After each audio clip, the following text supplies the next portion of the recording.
இதோ பாருங்க கொய்யாக்காய் எப்படி இருக்குதுன்னு. இப்போதைக்கு இது காயாக தான் இருக்குது. இப்போ இதை பறிக்கலாம். இதோ பாருங்க கொய்யாக்காய் எப்படி இருக்குதுன்னு பாருங்க.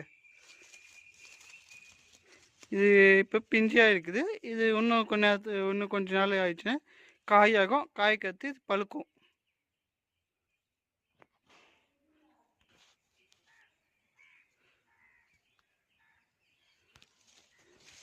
இதாங்க காய் நல்லா பாருங்க, காய் நல்லா பழுத்து இருக்குது. இது இப்போ இதை பறிக்கலாம்.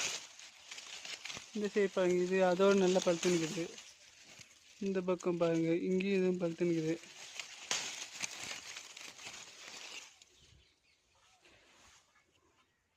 இதை பாருங்க எப்படி பழுத்து நிற்குதுன்னு. அருமையாக வந்துருக்குது.